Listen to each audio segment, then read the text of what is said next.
అందరికీ నమస్తే అండి.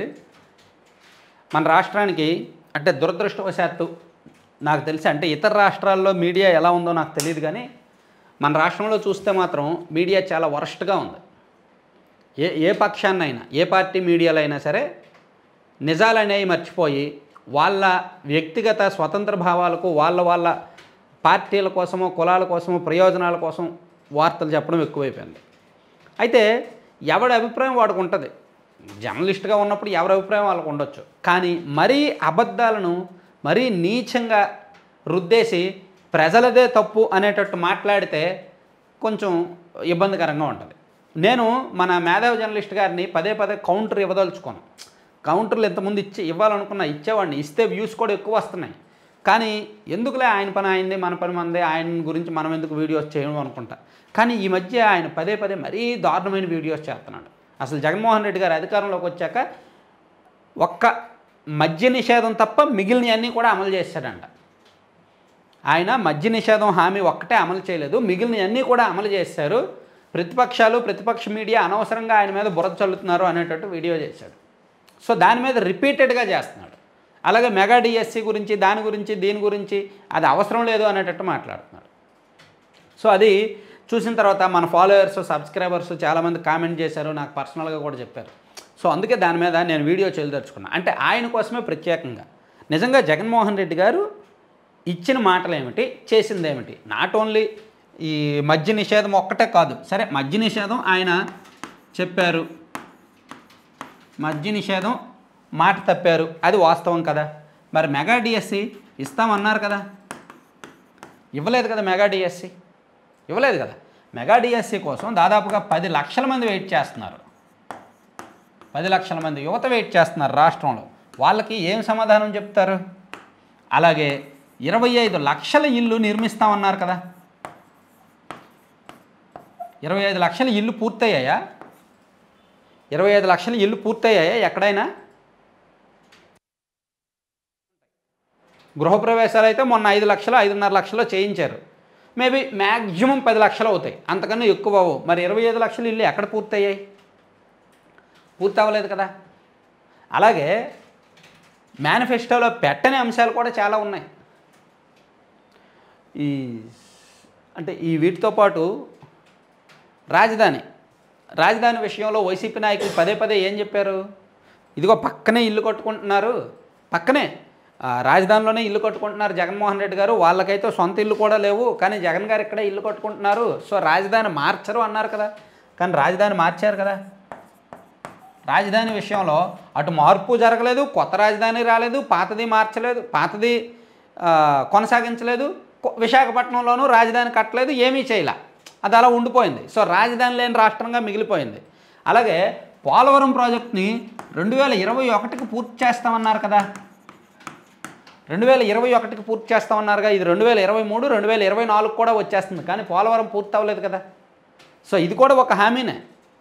ఉభయ గోదావరి జిల్లాల్లో ఆయన పాదయాత్ర చేస్తున్నప్పుడు చెప్పాడు, పోలవరం ప్రాజెక్టు పరిశీలనకు వెళ్ళినప్పుడు ఆయనే చెప్పారు పోలవరం 2021 కల్లా పూర్తి చేస్తాము అని. అలాగే వెలుగొండ ప్రాజెక్టు కూడా, వెలుగొండ అయితే అధికారంలోకి వచ్చిన 6 నెలల్లో పూర్తి చేస్తామన్నారు తెలుసా. 2019 డిసెంబర్ కల్లా పూర్తి చేస్తామన్నారు, కానీ అది కూడా జరగలేదు. అలా ఇంకా చాలా ఉన్నాయి, చాలా అంశాలు ఉన్నాయి మనం చెప్పుకోవాలంటే. అన్ని వర్గాలకు సంబంధించి సిపిఎస్ రద్దు విషయంలో ఉద్యోగులకు సిపిఎస్ రద్దు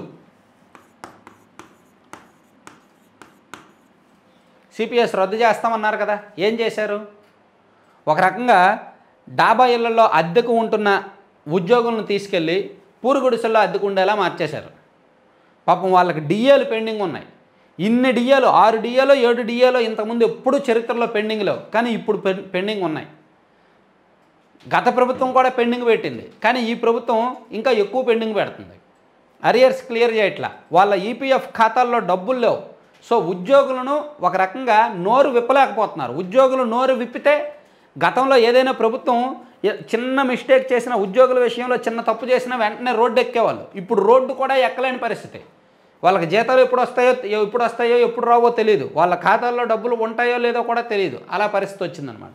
సో అంటే ఈ అన్ని విషయాలు మనం ఇంకా చెప్పుకుంటూ వెళ్తే 100 ఉంటాయి. ఇటువంటి 100 అంశాలు ఉంటాయి. 100 అంశాలు మనం మాట్లాడవచ్చు. ప్రాంతాల వారీగా జిల్లాల వారీగా ఇచ్చిన హామీలు ఉన్నాయి. ఏ ప్రాంతానికి ఆ ప్రాంతం ఇచ్చిన హామీలు ఉన్నాయి. టమాటా రైతు మదనపల్లిలో టమాటా రైతుల కోసం గిట్టుబాటు ధర కల్పించడానికి ఒక పరిశ్రమ పెడతామన్నారు, లేదు పెట్టలేదు. అలాగే నూజివీడులో మామిడి రైతుల కోసం పెడతామన్నారు, లేదు పెట్టలేదు. అలాగే పలాస ప్రాంతంలో పలాసను చీరాల ఆ ప్రాంతంలో జీడి మామిడి తోటలు ఎక్కువ, వాళ్ళకు కూడా పరిశ్రమలు క్లోజ్ అయిపోతుంటే వాళ్ళకి విద్యుత్ రాయితీలు ఇచ్చి పరిశ్రమలను ఆదుకుంటామన్నారు, లేదు పెట్టలేదు. అలాగే ఆక్వా రైతులకు రాయితీలు పెంచుతామన్నారు, లేదు పెట్టలా. అలా చెప్పుకుంటూ వెళ్తే ఒక్కొక్క వర్గానికి ఒక్కొక్క ప్రాంతానికి 100లకు పైగా హామీలు ఇచ్చారు, ఏమీ కూడా నెరవేర్చలా. కేవలం చేస్తున్నదంతా కూడా సంక్షేమ పథకాలు అమలు చేయడం, బటన్లు నొక్కడం, ఆ బటన్లు నొక్కిన వారం రోజులకో 10 రోజులకో అకౌంట్లో డబ్బులు పడుతున్నాయి. సో అంతే తప్ప అంతకు మించి ఇంకా ఏమీ లేవు. సో మనం పదే పదే కవర్ చేసుకుంటున్నా, ఎంత కవర్ చేసినా దీన్ని ఎవ్వరూ కాదనలేరు. అలాగే జాబ్ క్యాలెండర్ ఒకటి ఉంది, జాబ్ క్యాలెండర్ కూడా ఉంది. ప్రతి సంవత్సరం జాబ్ క్యాలెండర్ రిలీజ్ చేస్తామన్నారు, ప్రతి సంవత్సరం జనవరిలో జాబ్ క్యాలెండర్ రిలీజ్ చేస్తామన్నారు, చేస్తున్నారా? పోలీస్ రిక్రూట్మెంట్, పోలీసులకు వీక్ ఆఫ్లు ఇస్తాము అన్నారు, వీక్ ఆఫ్లు ఇస్తున్నారా? పోలీసులకు వీక్ ఆఫ్లు అమలు అవుతున్నాయా?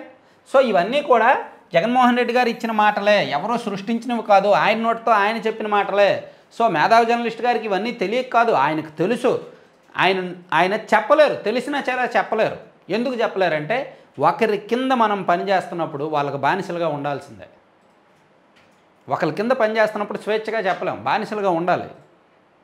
అందుకే మనకు అభిమానం ఉండొచ్చు, మనకు ఒక పార్టీ అంటే ద్వేషం ఉండొచ్చు, మరో పార్టీ అంటే అభిమానం ఉండొచ్చు. అభిమానం ఉంది కదా అని చెప్పి వాళ్ళకు అమ్ముడిపోయామనుకోండి, వాళ్ళు తప్పు చేస్తుంటే చెప్పలేం. సో నా అభిమానం, మనకు జర్నలిస్టులుగా ఉన్న అభిమానాలు మనసులో పెట్టుకోవాలి. వాళ్ళకు అమ్ముడిపోతే వాళ్ళని మనం రేపు పొద్దున్న ప్రశ్నించలేము, ధిక్కరించలేము. అటువంటి అవకాశం కోల్పోతాం. ఒక జర్నలిస్ట్గా మనం తలెత్తుకొని ఉండాలంటే అధికారంలో ఎవరున్నా సరే మనం ప్రశ్నించాల్సిందే. ఎవరున్నా, మనకి అభిమాన నాయకుడు అధికారంలోకి వచ్చినా సరే తప్పు చేస్తే, బాబు నువ్వు తప్పు చేస్తున్నావు, పలానా అంశం తప్పు అని విమర్శించవచ్చు. సో అది లేనప్పుడు ఇంకా జర్నలిస్ట్ అని పెట్టుకోవడం ఎందుకు, పేరు పెట్టుకోవడం ఎందుకు?